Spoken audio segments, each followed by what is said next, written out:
Okay, I've got a question. What do a self-proclaimed king of Christmas, a fashion design montage, and a few winks at the camera have in common?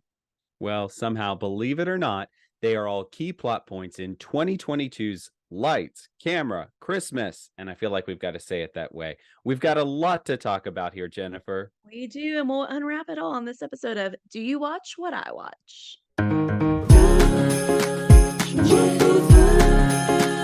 If you like holiday movies from the classics to newbies, let's sit down and watch, then have a talk with Jennifer and Josh. Sit down and watch, then have a talk with Jennifer and Josh. Hi there, friends. I'm Josh. I'm Jennifer. Here we are for another episode. Here we are. It's all coming together. Gotta ask, Jennifer. I've decorated my house here for Christmas. Where are you guys in the process? If you're on YouTube or maybe TikTok, you can see my little tree behind me. That's as far as we've gotten so we were out of town, and so now that we're back, we were actually at Disney World last week, the most magical place on earth. Mm, So now our house looks even less magical than it did when we left. So we're gonna have to decorate soon. I used to be a staunch day after Thanksgiving decorator, day after Thanksgiving Christmas musicer. Now, who cares? It's just if same it makes you here. happy, go ahead and weave it in. That's Throw our caution to the wind, mentality. friend. I Yeah, honestly feel like COVID was a game changer in that regard because that was yeah. when we started bringing out the Christmas stuff earlier was in 2020 and I'm frankly here for it. I love doing it a little bit earlier in the year. So maximize the joy, I say. Why not? And then leave it up Why till not? Groundhog Day if you want. We're not here to Whenever. judge. And if you've decorated, send us your pictures or tag us on social media. We'd love to see it and share it because nothing makes me happier than Christmas decorations. Well, maybe not nothing. I'm sure you know my family and Jesus and et cetera, et cetera. But And your right up kids. there is Christmas decor. Yeah, yeah, yeah. Yada yada. All right, well, let's get into it. We've got this IMDb summary to talk about here for Lights, Camera, Christmas. Like I said, feel like we got to say it that way because it is that kind of movie here. This one Theatrical. follows, Yeah. right, very theatrical. This one follows Carrie, and by the way, her name is Carrie Devine. I mean, how in the world could we have ever guessed? I mean, Of all the listener, gin joint last names that we could have walked into, here we ay, are. ay, ay, yeah. It follows Carrie Devine as she steps in as a costume designer for a holiday rom-com movie shooting in her town. She rediscovers her passion for costume design and finds herself falling for Brad, the film's famous leading man. And this was one that I drafted in the draft that we did here, Jennifer. I thought that this sounded like it had a lot of potential, that it could be a lot of fun, and I liked that they were sort of poking fun at these with a little wink and a nod kind of thing. Lots of winks, actually, and many a Lot, wink in the way movie. too many, perhaps, right? There were Yes, so this was many a winks. very meta movie. I mean, they are definitely picking up on all of the things that we think and say about these movies and weaving it in, and I was here for it. It was a funny movie as I a hot thought so take right out of the too. gate. There you go. Well, let's just go ahead and get into it because, as we said, we've got plenty to talk about here. So, did you see in the opening credits that it said it was in association with Mar Vista? Did you catch No, that? I'm not Yes. as attuned to that kind of thing as you are, but you love Yes. a Mar Vista. I love a Mar Vista. And I thought, oh, my little elf ears were perked out of the gate when I saw that. So, curtain up, and we are at the premiere of a movie called My Favorite Santa, which actually sounds like a fairly decent movie at the end of the day. We Like, would probably talk about it, let's be real. we would probably talk about it here on the pod, exactly. But it's a fake movie within a movie. So, it's sort of like Inception for Christmas movies here happening. Mhm. And Premiering we on get Dazzle Plus, the not network. Disney Plus, not Hulu, Dazzle Plus, right? Exactly. But we are at a Q&A after the premiere of the movie, and this woman raises her hand and asks her question, and it turns out that it is one of the characters from the movie that we're watching, her mom. So it's Carrie's mom, and Carrie's mom's asking a question about the costumes, which seems like a weird question to ask during a Q&A with the producers, but we're going to find out why she's asking that question. So all of a sudden, Carrie, our female lead in this film, is up on stage, and we get a big flashback. And I liked throughout this movie that we kept getting sort of flashbacks and flash forwards. Did that work for you as a storytelling tool here, Jennifer? Did mainly because they used it at commercial breaks, Yeah. and I love skipping the commercials, but for whatever reason, my app made me watch the commercials today like a pilgrim. So since I was watching the commercials, I was more in tune with commercial breaks, and I liked that they kind of brought you back in to that's how they reset the stage a little bit. I liked it. Hashtag first world problems, right? I Exactly. know. Yeah. So we get a flashback here, and it turns out that Carrie has money problems. So she runs this clothing store in her town. She owes a lot of back rent on the lease, that sort of thing. And she's not really enthusiastic about the movie that's shooting in town, but her mom certainly is, because her mom loves the male lead who's shooting, and his name is Brad. And so we get out of the gate early on that Brad has a huge ego and is the self-proclaimed king of Christmas. So not saying the ego is on par, but think a male version of Candace Cameron Bure, perhaps, was my sort of take on this. Anyway. Because there's not really one king of Christmas in the movies in the real world. There's Right. multiples that are up there, but yeah, Brad Baxter would be our king of Christmas in this world, I guess. Exactly. So he is walking through this town. He's on the phone with his agent. His phone dies. And like most egotistical men do, they look for the nearest woman nearby and try to commandeer their phone to continue their phone conversation, which is exactly what he does with Carrie. And Carrie is a little put out, but ultimately does the polite thing and gives him her phone. There you have it. So cut to Carrie and her mom's place. Her mom is decorating, and Carrie is super stressed about money and her job situation, and she's doing some job searches in New York City. Cut to her store the next day. What do you know? The two leads from the movie filming in town walk in, including Brad and his co-star. And the co-star, I forget her name. What is her name? Mariah? Mariah, that's it. Yes. Mhm. And Mariah is super stoked about all of the hot fashions that Carrie has at her particular store in this small town. The So, store's name is Retrofit Exchange. which sounds like something that you would see in Nashville. I mean, there you have it. Absolutely. Yeah. It should be Plot thriving. twist. Yeah. Plot twist here. The costumer on their film, on Brad and Mariah's movie, quit. And the producer storms into Carrie's store at the recommendation of Mariah. They invite her to the set, and they buy out everything in her store. So they clear it all out. So all of a sudden, her money problems are not really money problems anymore. And so they invite her to the set, throw her in the deep end, give her a script, tell her about fittings, all this other stuff. So she's sort of fish out of the water kind of situation. She runs into Brad on the set, who is super egotistical with her. And she's like, I don't have time for this initially. She's never seen any of these movies. She doesn't care Yeah. who he is. She's just trying to get paid. Right. So cut to Brad's trailer.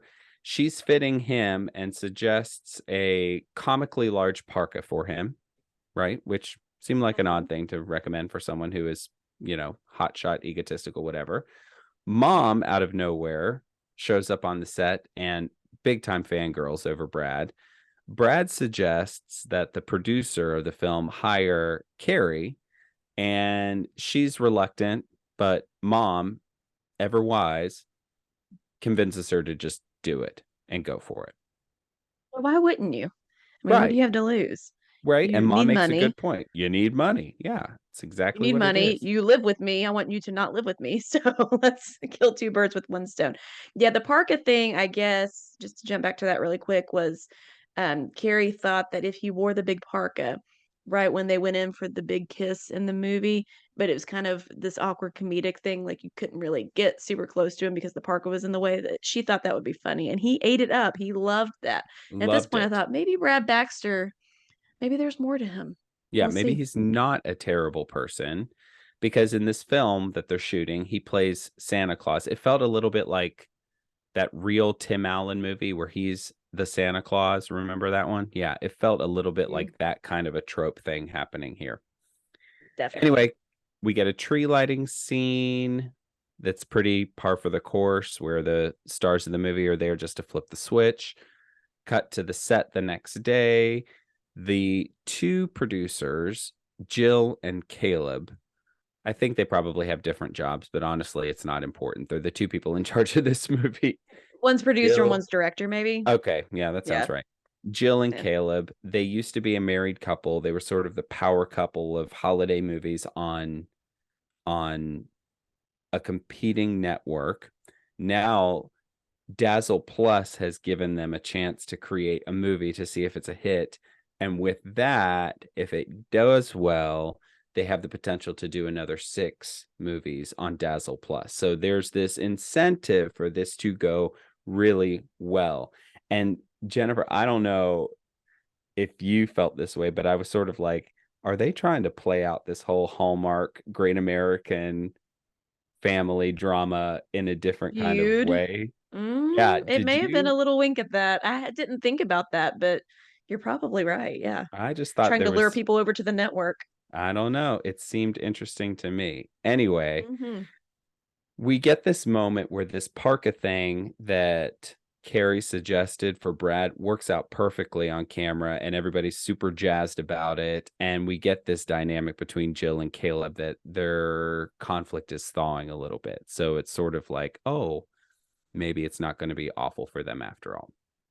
So on the back end of that, Caleb winds up hiring Carrie full time. We get this nice scene where she's able to pay some bills. And while she's doing so, she watches an old Brad Baxter hit. She finds It a looked streaming pretty rough. service. Yeah, it looked Yeah. really rough. Yeah. But Yeah. his Like signature thing is he ends, I don't know if it's every scene or at the end of every movie, he winks at the winks, camera. Literally. just like that, Yeah. with like a little Hmm. plink. Yeah, exactly. I don't look quite like he did when he did it. Right. Well, I mean, he's practiced and he gets paid a lot to do it. I mean, it's like I'm not the king of Christmas. no, not Yeah. yet. Not yet. Give it time. Yeah. Anyway, soon after, we get a fashion design montage, which this is the first time and really the only time, I think, Hmm. I could conceive an idea where we would see one of these in a movie. Did you think this fashion design montage worked? Jennifer, go. I was fine with it. It reminded me when I was a young Jennifer, I had this like craft thing called fashion plates. And it was basically like embossed plastic things would line up. Like I think I had a Barbie one. So it, Barbie head, torso, bottoms, shoes. And then you took paper and crayons and you scribbled over it, and it would leave the impression of your fashion design masterpiece on some paper. Listeners, if Mm-hmm. you remember what I'm talking about, please hit me up. But that is kind of, this was an advanced level of that to me, Right. except she was better at it. She was going to town because she had this challenge where Dazzle Plus was not pleased with one of the costumes that had been picked out for Brad. That was a Santa His suit. Santa They wanted, suit. yes, they wanted something that was more stylized. So we get this montage where she is just going to town, and then Brad pops out of the trailer, and what do you know? He looks like $1,000,000, and everyone is dying over how good he looks. That costume is phenomenal, I will say. It was, I was like, go on see with you, your Brad bad self. Baxter. Yeah, we Come see on. you, Brad Mhm. Baxter. It was an incredible costume. It was really great. And everyone on set was just like, oh, Carrie is the real deal. So she gets what I think are some really good wins early on in this movie, which I think sort of helps you to really cheer for her and believe that Mhm. she's a good character. And let me just say at the onset, the actress who plays her, I thought just did a great job. Kimberly Really sort of, Sustad is yeah. amazing. She's been in these movies for years. Sometimes she's like the secondary character, like the sassy Mm-hmm. friend. Sassy Give me friend her or as a big lead. sister. Yeah. Give me her as the lead in all the movies. I love her. I thought she Completely was here for her. You're great. right. She can do the funny. She can do serious. She Yeah. melded it all together really well, and you do root for her, which is super important. And I think she's got this characteristic where she feels like a girl who might live next door to you, right? And so that's something about these movies that I think makes them better for me, is when it's someone that I could really see this happening to them, you know? And I think that that is definitely true for her. Anyway, Yes. so after she gets the big win with the Santa suit, cut to mom, and mom is all in on this budding romance between Brad and Carrie, which is interesting that mom's really the first one to spot it as a romance and call it that, which I thought was pretty, interesting. I liked the mom character in this one. I thought they had a cute little relationship, I did mother-daughter. too. Yeah. Mhm. Cut to Brad and Mariah having wine after a busy day of shooting, which I thought was just like, oh, let's just go casually have some wine. Anyway. Yeah. And Brad basically lets it go that he's sort of into Carrie, and Mariah's like, you know, just go one step at a time. So she's trying to be a voice of reason here, which I thought was great. Yeah, Because he has a rule, he never dates somebody on set. But will that's he true. break that rule this time? We don't know. ... Stay tuned. Cut to Carrie's house, and she just happens to be flipping through, I don't know, high school yearbooks or whatever, and she comes through her old fashion design portfolio, and she is lamenting not making it. She's sort of bummed out that sort of fell flat for her. Cut to the movie set the next day, which takes place in a bakery, so missed opportunity for a baking montage, but I'll let it go anyway. This is not a baking movie, Josh. This is not a Get baking over movie, it. right? Exactly. But Mariah's character does work in a bakery, just for the record, just to put it out there anyway. And they're shooting a scene, and a line reminds Caleb about his love for Jill. And so we kind of get a tender moment between the two of them, which is nice to see their relationship, which is very much sort of the B plot in this movie, thawing a little bit. So I like I rooted for them too. I don't always care about the B plots, but this time I did. I guess Jill had written this story years ago when they were still together and when they were still in love. And so seeing that play out on screen kind of helped thaw the ice a little bit more, which I was here for. Absolutely. Cut to a tree decorating moment where Carrie is helping her mom decorate the tree, which, by the way, the product placement in this movie was just really bad. I mean, the pan up shots from the Balsam Hill boxes up to the tree, and, you know, Brad having these Balsam Hill decorations and getting commercials from Balsam Hill. Like, it was all very obvious, but, you know. Sponsored by Balsam Hill. Well, I think they played off the Carrie Balsam Hill plug because so originally Caleb had bought out the whole store. She paid off bills. Well, then he was like, okay, we don't need all these clothes. So what's your return policy? I need to return like half of it. But as a consolation prize here, we'll give you a tree and decorations and trimmings. So I think that's when she opened the first Balsam Hill box and that's why she was putting it up, because she was kind of a Grinch for Christmas after her father passed away around Christmas time. So I think that's how they tried to justify it. Like, the set must use Balsam Hill, which is very meta because Hallmark loves a Balsam Hill. Which, as someone who purchased a Balsam Hill tree, I can tell you that the cost of a tree and some of the ornaments does in fact equal about half of the inventory of a woman's fashion shop. You bought a Balsam Hill? I felt like if you're going to go in, you better go in. So we did. Wow. I am so impressed. But the secondary tree that I just got this year, because yes, now, dear listener, my love for Christmas has exploded and we have 2 trees in our house. I did get at Sam's Club. Yeah, ours was a Walmart Black Friday find. Is it bad for the pod that we're not real tree people, that we're artificial tree people? I hope not. It's a practicality thing. I don't have may the lose some bandwidth listeners. I certainly hope not. I don't have the bandwidth to keep up with a real tree. We've got 2 young And kids. You can't put it up as early either. We got the one from Walmart that you hit the button and it can change between multicolored lights or clear lights, because I love a clear white light. My husband prefers the multi. For our marriage, as soon as we got married 7 years ago, bought the tree. Whoever gets there first sets the tone for the day for the lights. And I'm here that's why we're still married. See? Anyway, that's the we love a Christmas tree. We digress. Yes. We digress. Yeah. So we get this moment in the plot where it becomes clear that these two, Brad and Carrie, could go their separate ways, because Brad has an invite to shoot a movie in London, and Carrie is interested in a fashion job in New York City. So he, in the midst of all of this, who's going to go where, what's going to happen with their budding relationship, he basically invites himself to her house and her mom's home cooking for some fried chicken and a home cooked meal. Which, I mean, okay, mom's definitely going to be on board with that, because mom is all about Brad and all He about has her the swagger to daughter. pull it off. Oh, Yeah. he certainly does. And all about her daughter being with Brad, perhaps more importantly. So mom is meddling just a little bit, so that it's endearing but not annoying. So I was Hey, kind of, mom keeps showing up on set.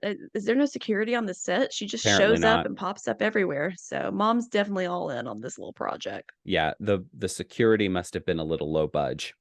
Anyway, yeah. So Brad asks for Carrie to go out with him. He puts another ornament on the tree, brought to you by Balsam Hill. Walker. Yeah, exactly.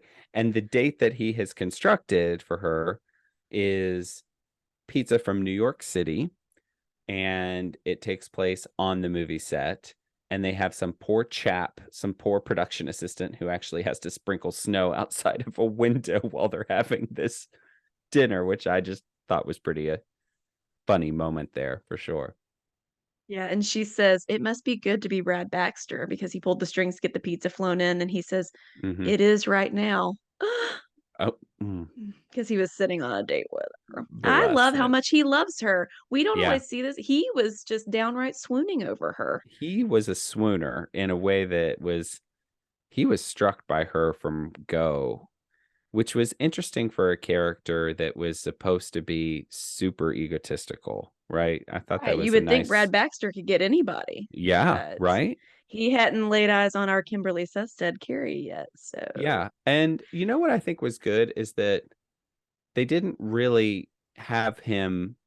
This would have been the perfect plot to have him with some annoying woman before he really struck up this relationship with Carrie. But they didn't choose to do that, and I can appreciate that they didn't, because then we didn't have to have him dumping somebody. It was very, that was not an they thought issue. that through. Yeah, exactly. That is good. Yeah, and they slow dance at the set, the fake restaurant set, and it is a smolder fest. They kiss, and I thought it was a smoky kiss. What did you think, Josh? Because you're a kiss critic. I 100% agree. I was all here for this scene. I thought it was really great. It was this jazzy little Christmas number, and he smooched her, and I was like, oh, okay, I believe this 100%. Like it felt like love is happening here. So we get a ceasefire between Jill and Caleb. Things are on the up and up with them, so things are looking good. On the movie set, we get a fake snow playtime flirty moment, right? Exactly. Between Carrie and Brad. Which, by the way, she tries to throw a fake snowball at him, and it won't stick together. And so that was kind of a funny thing. I know you hate fake snow, so I do hate fake snow, but it worked in this context because they are telling us it's fake. They're not trying to pass it off as real. So I loved it. By the way, every time I'm saying Carrie and Brad, I'm like, and no, I don't mean Brad Paisley and Carrie Underwood, the hosts of the CMA Awards every single year. Right. Anyway, we're back on. Different duo. I know, right? We're back on set, and she is helping Brad and Mariah get set for a scene with some of their costumes, and they're trying to figure out how to say the lines in a way that makes the most sense. And she gives some really solid advice on what she observes, and it creates like an entire moment on the set. And the director and the producer are like, wow, this girl really knows her stuff and is just knocking it out of the park. You can do Afterward, anything. Oh, I know. And afterward, Brad expresses that he's super appreciative to her, and he's intending to take this job in London and wants her to go with him, which is like, oh, okay. Well, This got serious in the span of what? Or the jump. And I usually don't like when they do 72 that. hours? Yeah. But it made sense because he had a job for her.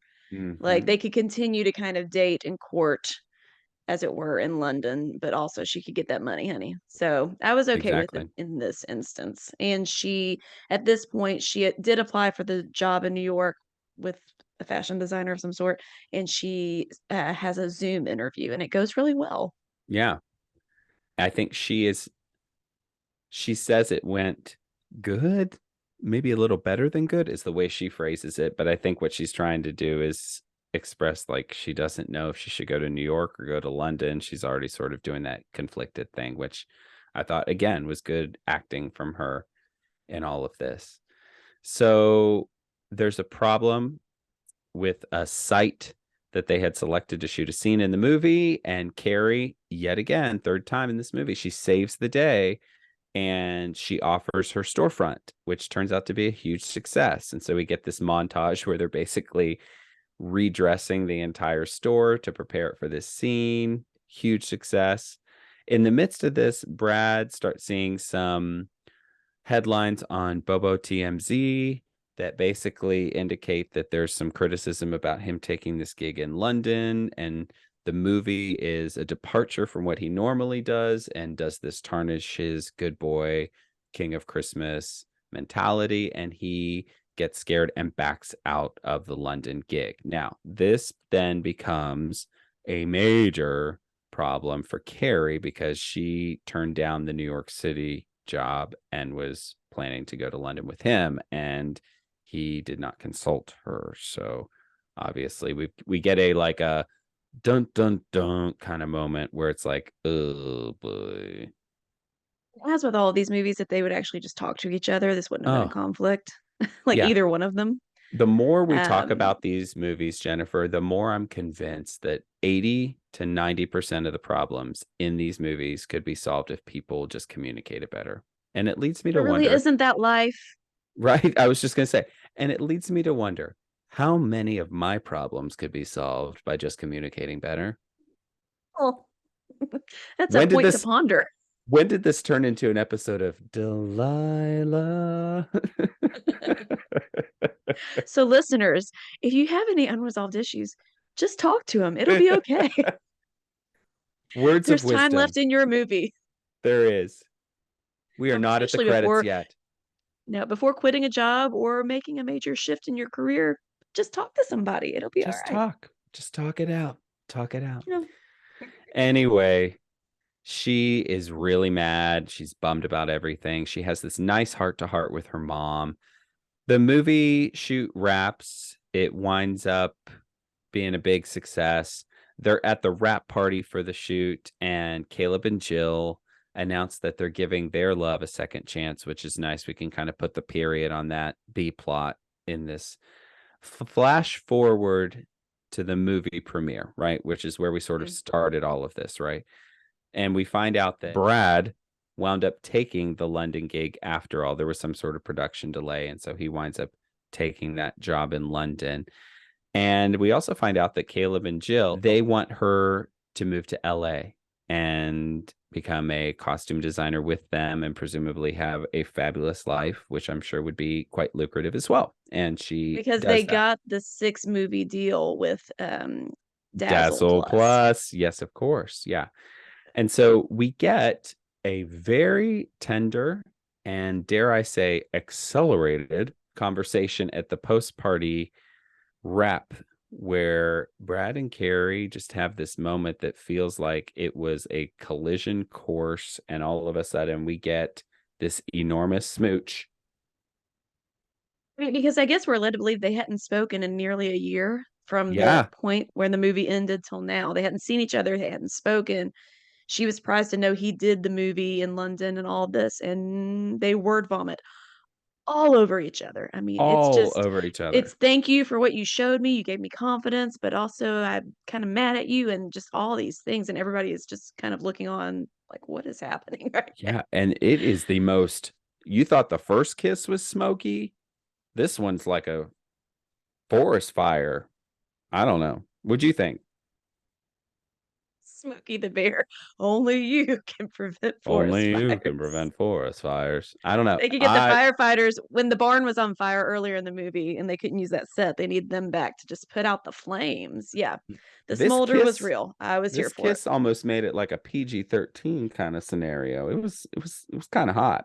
Anyway, they walk out and we get this nice moment where instead of him winking at the camera, she winks at the camera, and it was just kind of a nice sort of, pardon the pun, wink and a nod to what they've been doing the entire movie. I liked it. Yes, it was funny. Okay, it's time for our gold or coal segment, and we're each going to give 3 gifts here. If there's more gold than coal on this one, it'll be a silent night. More coal, total fright. And if it's a tie, it's just a meh Christmas. Before that, though, we have a couple of comments from our listeners in our new What I Hear segment. Check it out. Okay, I just finished Lights, Camera, Christmas. I loved it. I thought the male lead was appropriately, cringy, arrogant at the beginning, but kind of won me over towards the end. Something Grandma said kind of early on was like, I just don't know how the apple fell so far from the Christmas tree. And I know that's supposed to be a Christmas pun, but I'm like, get some botany context in your life. Christmas trees don't have apples. Get it together. I didn't like the creepy whispering the romantic scene to her to set the stage. I thought that was creepy. And I thought it ended very abruptly, like a lot of these movies do. They were like, just give me a chance. You just did, smooch. Wow, we're leaving. And I was like, whoa. I literally said out loud, whoa. Because that kiss was just like a lot. But overall, loved it. These 2 women, the divines, if you will, in the very beginning are like getting all of these like, we're going to close you out notice and you can't pay rent and all this stuff. And yet they lit their house up like the 4th of July. Like, who's paying the electric bill on this when you can't even afford to keep your store?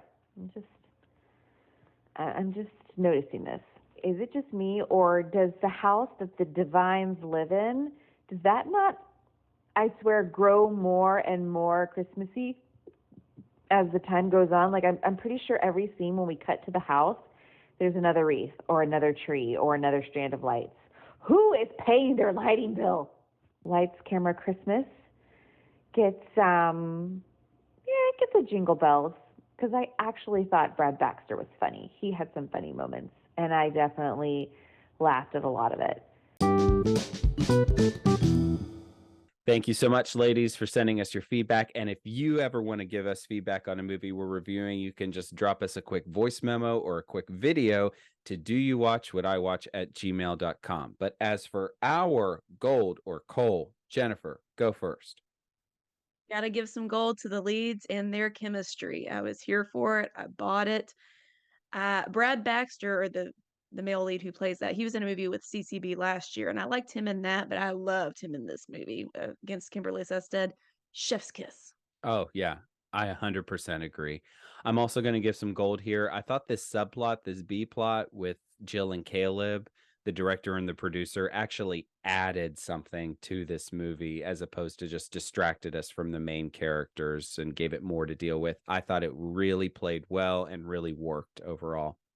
Now to you. Gonna give some gold. Ooh, I almost said coal. Gold to the mother-daughter relationship. Like I hinted at earlier, I really loved watching their bond. They had some really sweet moments, and they kind of talked a little bit about how they've really come together after the loss of Carrie's father, and I thought it was really sweet. Yeah. I'm also going to give more gold here. I thought this was a fun concept from a storytelling perspective with the flashbacks and flash forwards. I thought it actually helped me to understand who people were, how things developed in a way that just kind of made it fun to watch. Do you have to give one piece of coal? I had whiplash from that ending. It was like What a whirlwind. I mean, I'm glad they will reconcile and will live happily ever after, but it was definitely rushed. I don't know what they could have done because I know these movies all have a tight time crunch. They're limited on how long it can be, but it was rushed, in my opinion. I'll agree with that. I think my last piece of gold is probably all of the feels. I really liked the costumes. I liked the scenery. I liked the fake snow moment that made sense to me. It felt like a really warm Christmas hug as a movie. And I really just felt like it was a great film. It was fun to watch. Would you watch it again if it was on? Absolutely. I would watch it again. Same, and I would recommend it to other people too. So bottom line, we had way more gold than coal, so we think it's worth your time. We're gonna give it a silent night. Very Yeah. peaceful. Very peaceful, which is kind of a weird thing to say for a movie that was really funny, I thought, you know? I know. Well, it's happy like a silent night. How about that? I will agree I with would that. totally recommend it to friends. I would watch it again. It checked all the boxes for me, and I'm so glad because I was very excited about it. So, woohoo! Good job, And Hallmark. again, I cannot say enough about this actress who played Carrie. I just thought that she was perfectly cast in this and really just excelled at everything she had to do. What did you think about her? I've loved her for years. She was in 9 Cats of Christmas, which is in the Mount Rushmore of Hallmark movies from years ago. She was also in Christmas by Starlight, I think it was called, a couple Mm, years ago. It was with Paul Campbell. It was very, very funny, and they're good friends in real life, and so I suggest both of those movies if you are a Kimberly Sustad stan like we are.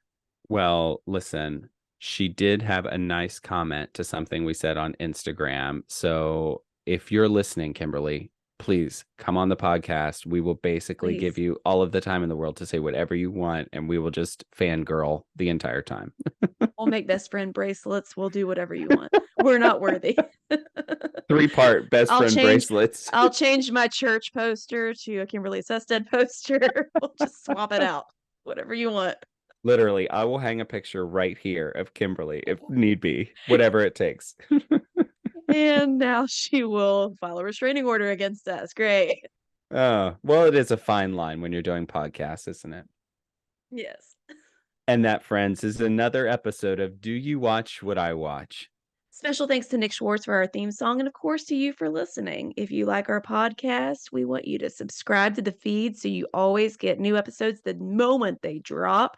You can leave us a review. We would love reviews. We're going to post a few of those on our Instagram, and tell a friend. We're spreading the Christmas cheer this holiday season. We're also on Facebook and Instagram at Do You Watch What I Watch? You can give us a follow, leave a comment. And if you ever wonder how to get in touch with us, doyouwatchwhatiwatch.com has everything linked there. We are on all of the social things. Hey, next time it is a new one from Hallmark, All Saints Christmas. Here's the plot summary. This one tells the story of Lizette, a popular singer who's getting ready to travel home for Christmas when the media mistake a photo of her with her ex as an engagement announcement. Her family insists he join her on the trip. I've seen commercials for this one, and this one looks like it's going to be a lot of fun. We're going to have a lot to discuss, Jennifer, and until then, Your days be merry and bright. We'll see you next time.